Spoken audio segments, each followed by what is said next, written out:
Olá, meus irmãos, graça e paz. Aqui mais uma vez é seu irmão Orlando, canal Removendo o Véu Mosaico, e nessa mensagem nós vamos falar um pouco mais sobre o dízimo dentro das instituições religiosas. Bem, meus queridos, por que eu insisto tanto em bater nessa tecla? O sistema religioso, por décadas e décadas, eles vêm adulterando os escritos bíblicos. E eles fizeram aí uma transformação. Eles fizeram aí uma metamorfose ambulante. Eu já tenho falado aqui várias vezes que eu já vi metamorfose da largata virar borboleta, mas de um inseto, gafanhoto, virar demônio, isso só acontece dentro de um conceito religioso chamado denominações religiosas. Então, meus queridos, é preciso fazê-los calar. Eu sempre tenho batido aqui na tecla. Eu não ganho nada com isso e também não estou perdendo nada com isso. Então, eu estou aqui para esclarecer as verdades que estão nas Escrituras e que o sistema religioso, ao longo dos tempos, vem manipulando as pessoas. E é muito fácil, meu querido, manipular uma mente que não busca conhecimento. É muito fácil, meu querido, enganar os incautos. Por quê? Porque muitos não perdem. Quando eu falo perder no sentido de tirar um tempo, tirar um tempo para examinar as Escrituras. Vocês podem ver que o apóstolo Paulo, mesmo ele recebendo palavras do Cristo, palavras inefáveis, os bereanos não aceitaram assim de primeira mão. Eles consultavam as Escrituras para ver se aquilo que o apóstolo Paulo estava falando havia coerência. Hoje não, meus queridos. Hoje qualquer um homem titulado de pastor, ao abrir a sua boca e manipular os escritos ao seu bel prazer, pessoas aceitam facilmente. Por quê? Porque eles não têm o interesse de tirar um tempo para examinar as Escrituras. E com certeza, meus queridos, o sistema religioso não seria o sistema de hoje se houvesse bereanos, pessoas que consultassem as Escrituras para que, quando esse homem abrisse a boca para dizer para você que está dentro de uma nova aliança, para você que está dentro de um pacto novo, sobre uma nova lei, sobre um novo sacerdócio, jamais esse homem teria ousadia para chamar você de ladrão. No tocante ao não entregar na mão deles 10% do seu salário. Que isso também é uma grande mentira falada pelo sistema religioso, porque nunca, em lugar nenhum das Escrituras, nunca houve essa alteração de alimento para dinheiro e também não houve nenhuma alteração de que outras pessoas, outras nações pudessem tomar dízimo dos irmãos. Vocês sabem, não é eu que digo, mas as Escrituras dizem que somente os da tribo de Levi poderiam receber dízimo. Poderia receber dízimo. Até porque, meus queridos, eles não cobravam dízimo. O templo, os sacerdotes, os levitas, eles não cobravam dízimos. Eles recebiam dízimo porque a cobrança veio pelo próprio Deus. Então, quem cobrava dízimo dos outros irmãos foi o próprio Deus através da lei entregue por Moisés. Então, nunca, meus queridos, que um homem viesse cobrar dízimo, primeiro porque ele não vem de uma linhagem levítica e nem tampouco é judeu. Então, meu querido, por aí já era para nós pararmos para pensar e falar assim, mas espera aí, por que eu estou entregando o dízimo a um homem que nem é judeu, que nem é levita? Mas esses argumentos jamais poderiam chegar até a nossa mente, porque nossa mente recebeu ensinos torcidos. Então a nossa vida toda nós fomos educados erroneamente no tocante às Escrituras. Então, meu querido, por isso que muitas pessoas, ao ver um vídeo como esse, a primeira visão deles é, olha aí, contra a obra de Deus. Não, eu não estou contra a obra de Deus, porque a obra de Deus já foi consumada na cruz. Diga-se de passagem que a obra já foi realizada. Então não tem mais nada que o homem fazer. Porque se o Cristo na cruz não pôde fazer a obra de Deus, então não é o homem que vai poder fazer. Então, meu querido, esse jargão aí de fazer a obra de Deus é um outro jargão que o sistema religioso inventou, porque não tem na Bíblia isso, de entregar dízimo para evangelizar, para entregar dízimo para manter homens aí fora dos seus locais de trabalho, nada disso, meu querido.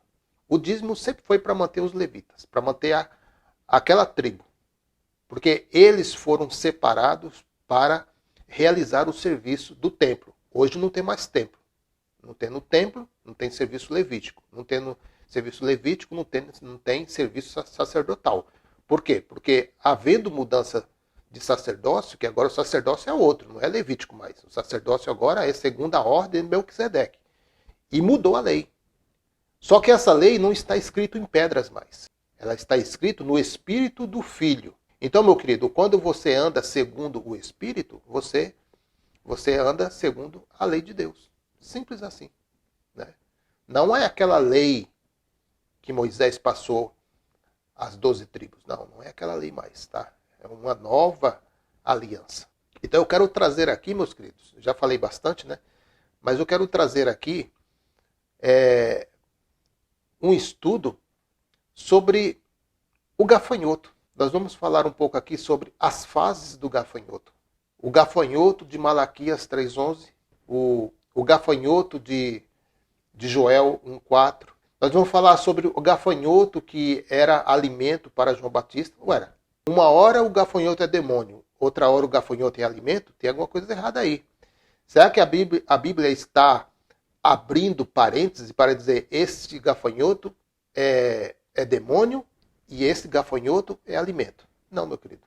Na Bíblia, gafanhoto é gafanhoto. Então, meus queridos, vamos ao vídeo, começando por Malaquias 3:11. Por causa de vocês, repreenderei o devorador para que não consuma os produtos da terra, e não deixarei que as suas videiras nos campos fiquem sem frutos, diz o Senhor dos Exércitos. Meus irmãos, Deus não ordenou Malaquias a transformar gafanhoto em demônio. Quem fez isso então? Quem fez isso foram os primeiros bispos, os papas que roubaram a herança do povo de Deus.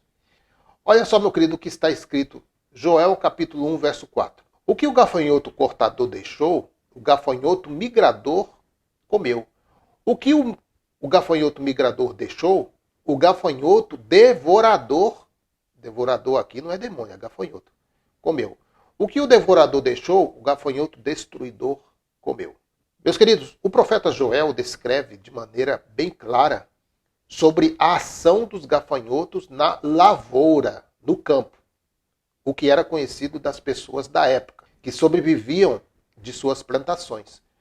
Uma praga de gafanhotos era realmente temida pelos produtores que dependiam da terra para o sustento de suas famílias e sabiam que as consequências deixadas pelos gafanhotos seriam desastrosas.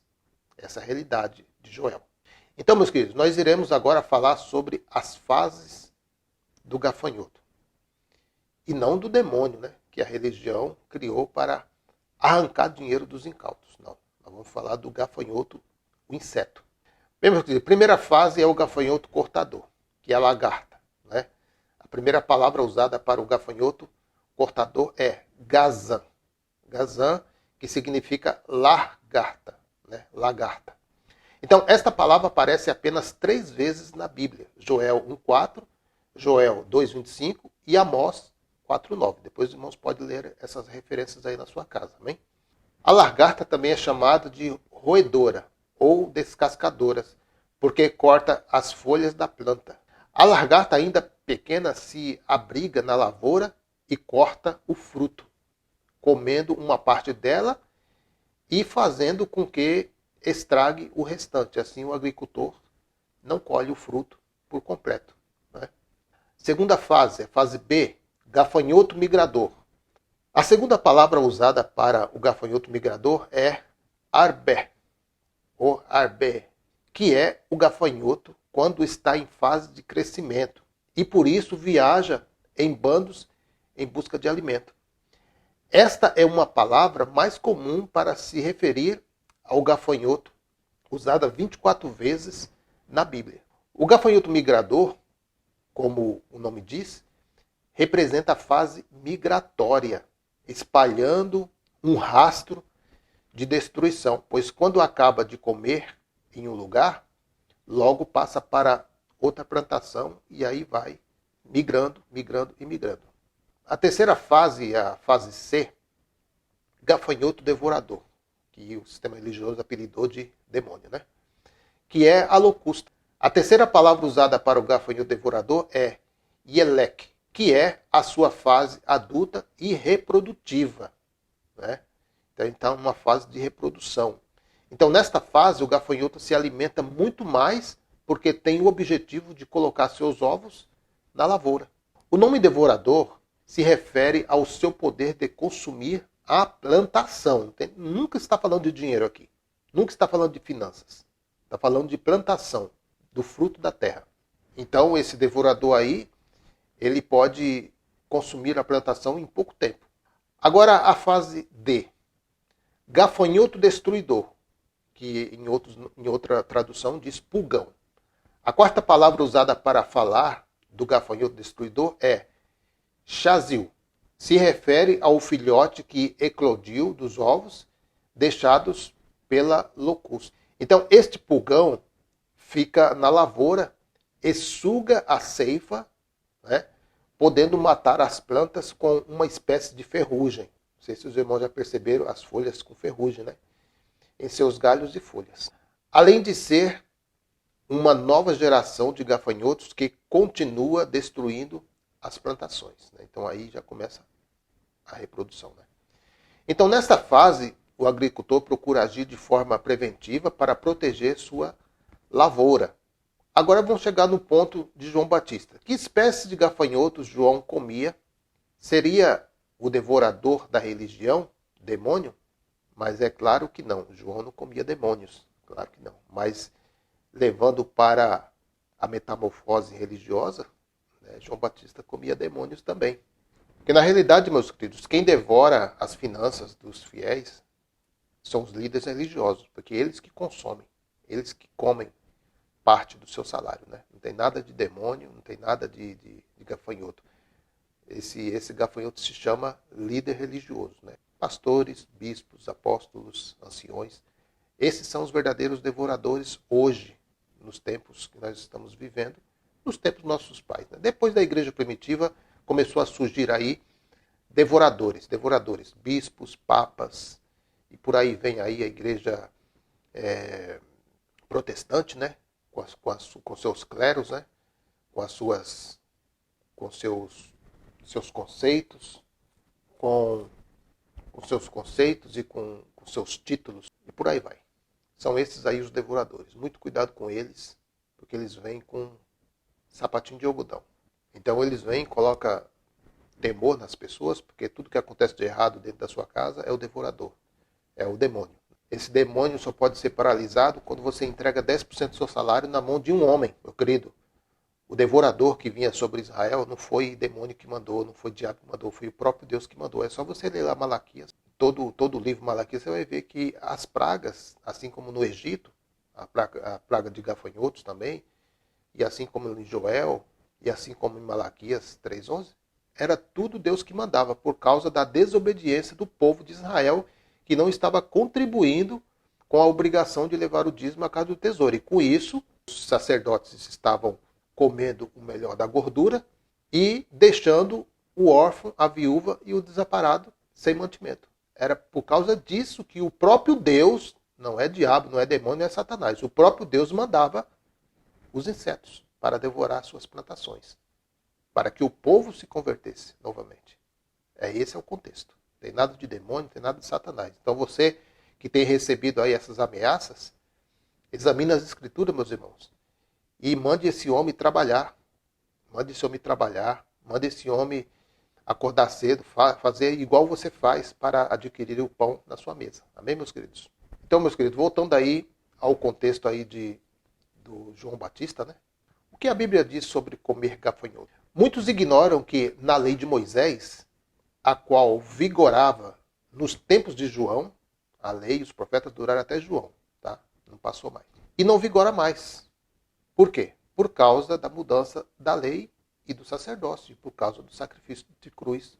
Então, na lei, era permitido comer gafanhotos, pois eles contêm mais de 70% de proteínas, aminoácidos e outros nutrientes. Então, assim está escrito na lei.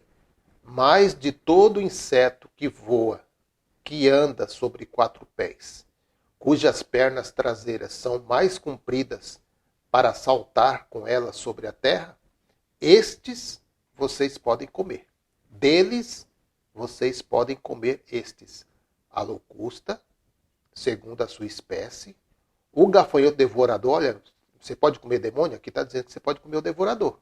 Então você vê que o devorador aqui é um inseto, né? E na lei você poderia comer o devorador, segundo a sua espécie.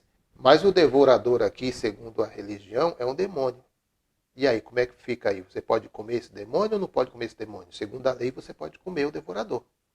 Isso o seu pastor não traz a exegese dessa metamorfose que eles criaram, né?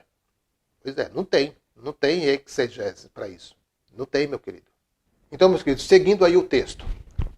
O grilo, segundo a sua espécie, e o gafanhoto, segundo a sua espécie. Está lá em Levítico, capítulo 11, o versículo 21 e o 22.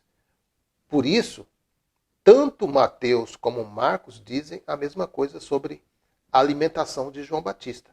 Eu vou ler aqui uma referência em Mateus 3,4. João usava uma roupa feita de pelos de camelo e um cinto de couro. O seu alimento era gafanhoto, mel silvestre. Mateus 3,4. Ou seja, meus queridos, os comedores de dinheiro, os devoradores de hoje, que estão de terno e gravata, eles não transformaram o gafanhoto que João comia em demônio. Eles só transformaram o gafanhoto de Malaquias 3,11. Como assim, pastores de hoje? É vocês que decidem o que a Bíblia diz? É isso que vocês estão falando? Então, meus queridos, várias pesquisas foram feitas sobre o caso de os judeus dizimarem nos dias de hoje, sem o templo. Segundo algumas pesquisas, rabinos dizem que, primeiro, o dízimo da Bíblia, não é o dízimo do sistema religioso, o dízimo da Bíblia, que é diferente, né? Sempre foi alimento. Nunca foi ordenado por Deus dar dízimo em forma de dinheiro, mesmo já havendo dinheiro. Toda a escritura relata aí dinheiro na época de Abraão, na época dos patriarcas, dos juízes, até mesmo quando Jesus fala aos sacerdotes daqueles fariseus hipócritas, né? Mateus 23, 23, que eles estavam dando hortelã, do endro, do cominho e da hortelã. Ele não estava ensinando a dar o dízimo, ele estava no cumprimento da lei. O que ele estava falando ali era a lei, e a lei termina em Cristo. Segundo ponto, meus queridos, sem o templo não há ordem de dizimar, pois dízimos eram um meio de sustento para os levitas e os sacerdotes da tribo de Levi. Resumindo, em outras palavras, sem o templo não há levitas, não há sacerdotes. As viúvas hoje não precisam ser sustentadas. Eles dizem que é para sustento das viúvas. Eu nunca vi nenhuma denominação pela que eu passei, nenhuma denominação ajudando viúvas. Por quê? Porque as viúvas hoje, meu querido, elas vivem de uma forma diferente do contexto. As viúvas de hoje não precisam serem sustentadas pelo dízimo de hoje, pois elas recebem pensão e algumas vezes ajuda do governo, assim como os estrangeiros também recebem auxílio do governo. E o órfão? Bom, não há mais órfão como naquele tempo. Hoje existem orfanatos e em alguns momentos os órfãos são adotados e mantidos pelos seus novos pais adotivos. Então o contexto mudou, meu querido. Nós estamos em outro contexto histórico. As viúvas, elas recebem pensão quando o seu esposo falece, elas recebem pensão.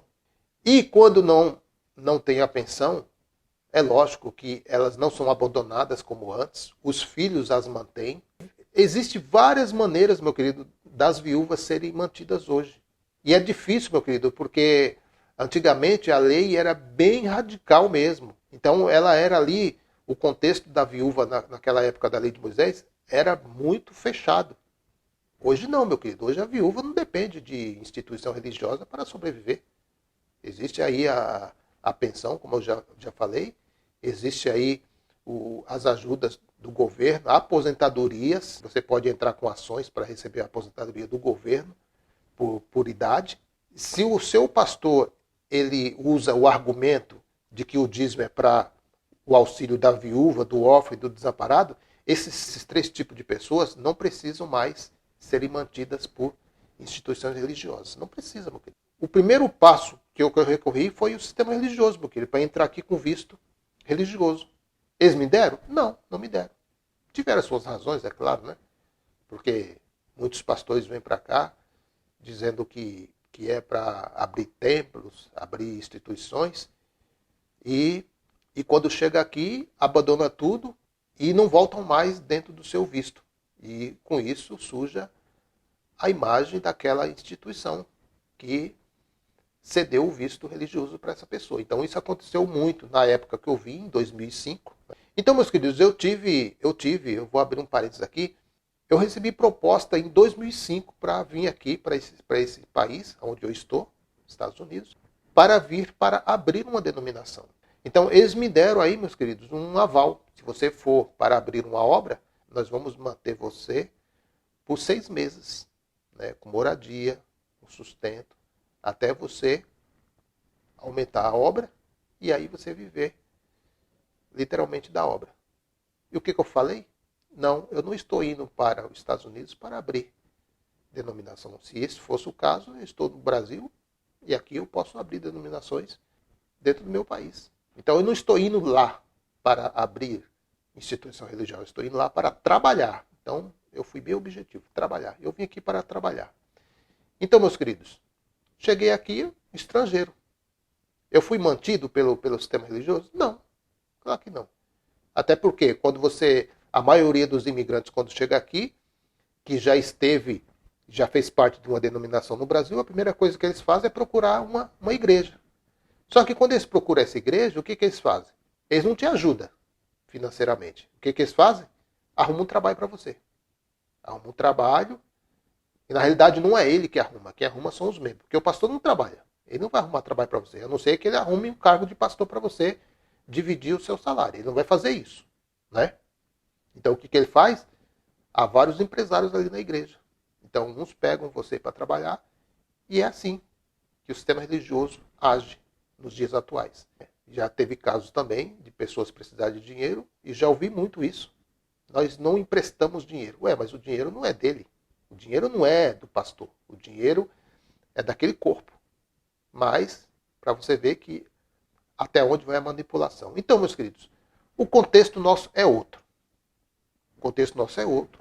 Como eu falei, há pesquisas aí que os judeus dizem que é impossível cumprir a lei na sua totalidade sem o templo. Então, a primeira coisa que eles não fazem é o dízimo. Não tem como entregar o dízimo, porque não há templo, não há serviço levítico e não há serviço sacerdotal. O dízimo era especificamente para isso, para os levitas e sacerdotes. Não tem levitas, não tem sacerdote, não tem templos. Ah, mas tem. Não, isso aí não é templo. Templo bíblico. Templo judeu.